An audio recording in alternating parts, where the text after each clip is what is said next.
hey, that's your final answer? Thank you, Sandy, for that kind introduction. The stimulus talks are a battle between the needs of the American business community, which is where the money comes from. If you don't have businesses providing employment and generating income, there is no economy. So the critical element that we have here is that Pelosi and her buddies want to total up the stimulus dramatically in order to take care of their buddies, which are basically the failed states of California, New York, and New Jersey, and to make sure that they get money to pay for their misgoverned operations. And the stimulus needs to go to business interests. I'm kind of mixed emotion on the airlines. The airlines basically, Delta just announced this morning that they've produced bigger than expected losses. They're talking 2 years to get back to normal. The airlines are looking at some major furloughs, and I didn't realize what a big impact that is. But United Airlines had 96,000 employees before the COVID thing started, and they're talking about laying off about half their employees. And the furlough was delayed because in the first stimulus, there was some money for the airlines, which they used with the understanding that they would not lay off their employees. They might reduce salaries or do other things, but it's turned into quite a situation. Trump has done several things within a few days. One is he announced last Monday that they were going to just suspend the stimulus talks. The market crashed, a lot of bad things happened. And then Pelosi said, well, no, we really have to have a stimulus, because I think she's counting on that to push the Democrats over the edge by getting some big bill that has a bunch of goodies for her constituents and the losers that they are. And so it's a tough deal. I do not want to see a whole bunch of money continue to be added to our enormous national debt.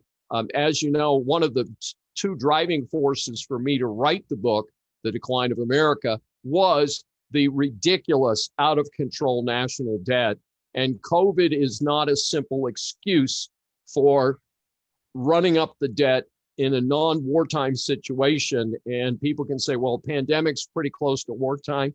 Not really. It's if it's mismanaged, it can be. But so I think that the stimulus talks are probably not going to produce a result before the election. That seems to be the consensus. And I don't think, even if it passed at this late date, that it would have much impact on the Biden-Trump situation. So that's my take on the stimulus talks. So again, let me remind you, with about 3 weeks left until the election, you have just a short time to do some research on how other presidents fared during a crisis, or how the economy went during their presidential time. So if you want to do a comparison, as we said a few minutes ago, David gives lots of F's and very few, and none in this case, A's. So take a look, see how other presidents did, what they did, and then make an educated decision on the vote coming up on November 3rd. So The Decline of America, this is David's publication that came out a couple of years ago, and this is discussing presidents from Woodrow Wilson to Barack Obama, and lots of information, valuable information. So it's available on Amazon, either as an ebook or as a print book. So get your copy today and prepare for this upcoming election. So David, great job today as always. We look forward to hearing you again next week on Saving America. So thank you for joining us, whether you're listening live on Facebook or whether you're watching or listening on one of our podcast distribution platforms. We thank you. And if you have a question for Dr. Schein, please feel free to put it in the comments or send an email to David. What is your Claremont email address? It's easy. It's dschein@claremontmanagementgroup.com, and they links through our website as well.